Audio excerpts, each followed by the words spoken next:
issues of every single Sega Saturn magazine.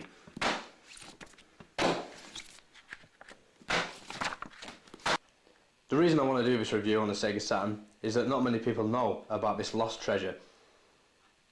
Of course, it was in the great console war back in the 90s between the Sony PlayStation and the N64, but not many people know about the aspects, about the hardware, about the software, the amazing titles of games that came out for the console. So here today, you're going to find out why this console has gone down as a cult hit, a bit of a classic, and why it's my favourite console and that of many people across the world. Here at the rear of the Sega Saturn, you will notice cartridge input. Now of course many people think possibly you could play Mega Drive games there, that'd be a great bonus, but unfortunately you can't. But many people don't know what it was for. Well, it's simple. The Sega Saturn had an internal memory. That's right, it had a memory system built in to the system. Now, most computers around the time, it didn't. You had to go out and buy a memory card from this point onwards.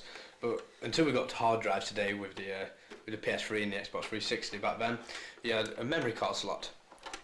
Inside the machine, there was loads of memories. I'm talking shitloads of memory for the Sega Saturn. And you could put in a cartridge. You could put in a cartridge which would give you an expansion to the memory.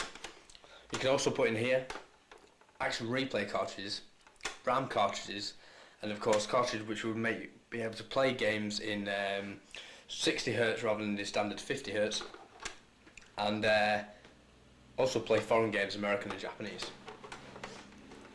It also came with two control pad port holes. Of course you could also get a multi-tap for the Sega Saturn where you could plug in up to eight players for one game. Games such as Sega Saturn Bomberman, for example.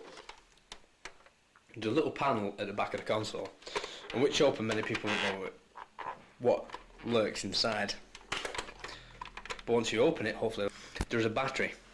The battery is for the internal memory for the Sega Saturn console. These batteries last about 4 years, so what I suggest is you get a Sega Saturn memory card, save your games across to that memory card, replace your battery, and then ding dang do, you're on your way. You can switch it back.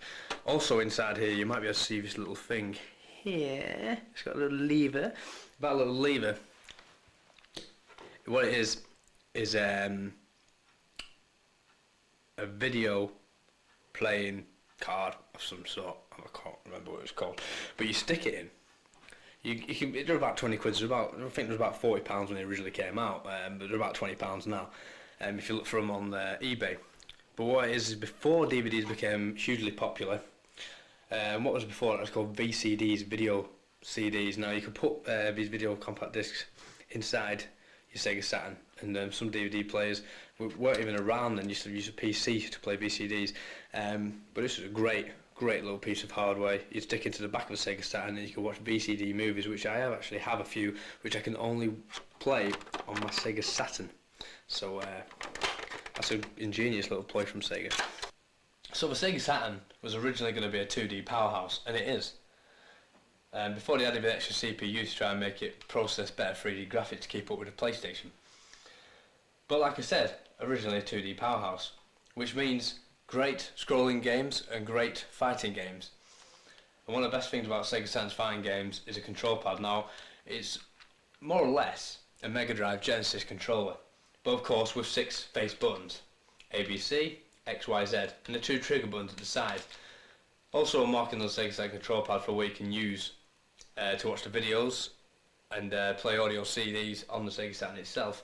So you've got your stop and you play, and you skip and you skip back and so on. But that's enough about the console, let's just talk about the games. These are just some of the games I own. Some of them are old, some of them are newer. Some are quite rare, in fact, some cost quite a lot of money. And but all of them are what made the Sega Saturn great.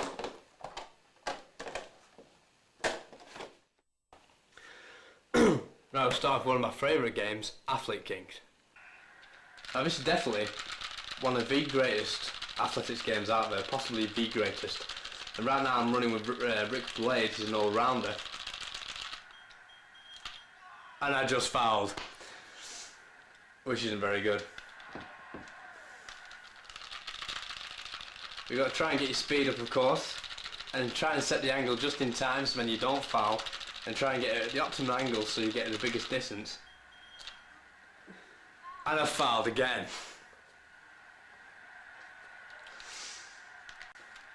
But this time I'm going to get it. But you see, I got my 97-metre world record with the Russian, who's a bigger guy and he's the best thrower on the game. Let's see what Rick Blade's made of. And I fouled again. Maybe Rick Blade isn't very good. Virtua Fighter 2. One of the best things about his fighting game is the graphics. And with many of the games made by Sega for the system, the graphics were superb, and they still kind of hold up today. Again, at the time, before Sony PlayStation brought out its own version, which was Tekken, this as well was probably the greatest fighting game out there. One of the first games after console, Sega Rally. But this was the original big driving game of at the time of next generation consoles. And before Colin McRae came out, or Ridge Racer or anything like that, you had Sega Rally. And it was, without doubt, the greatest racing game about at the time. And despite the graphics don't really do much now, the gameplay and handling the controls is just as great as ever. The graphics aren't as good anymore, but the game's still fun to play. And it's a definite purchase for anybody who owns a Sega Saturn. Let's try House of the Dead.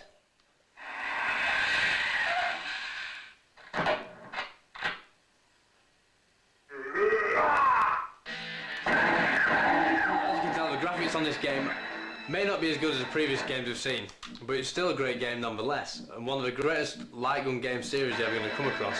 And the House of the Dead was a great adaptation to the home system here on the Sega Saturn, and it's a must-have. It actually set me back £25 only about a year ago. I mean, the system's been out for over 10 years now.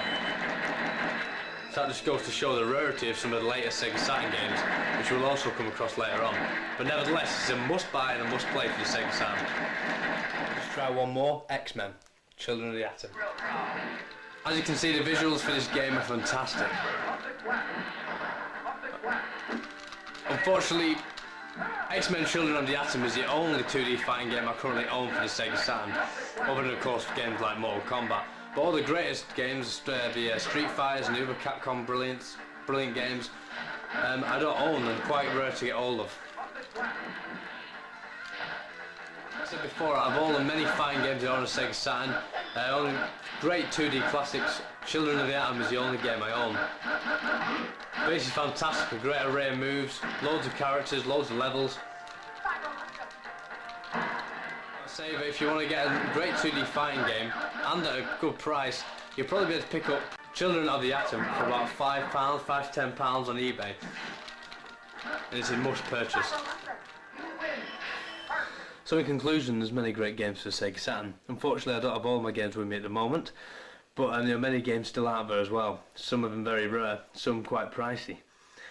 Some games out there like Burning Rangers, which came out towards the end of the life of the Sega Saturn.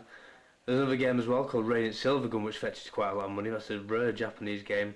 And of course one of the most famous and greatest games on the Sega Saturn, Panzer Dragoon Saga, which of course, if you look for that on eBay, you're looking to pay anything between £85 to £150. That's right, £150. So the gist of what I've been trying to say for this review is that the Sega Saturn is awesome. I've been a Sega fanboy for a long time, since the Mega Drive. And since Sega Saturn came along, I've never stopped being a fan. Of course I went on to own the Dreamcast and play many Sega's games that have gone on for the years. Many people remember Sega Saturn fondly, but most people don't remember it as a system that it was.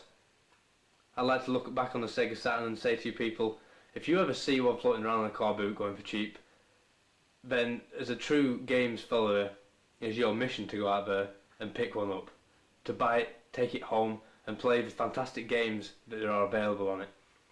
All I can say is, have a good time people, and make sure you go out there and get yourself a Sega Saturn.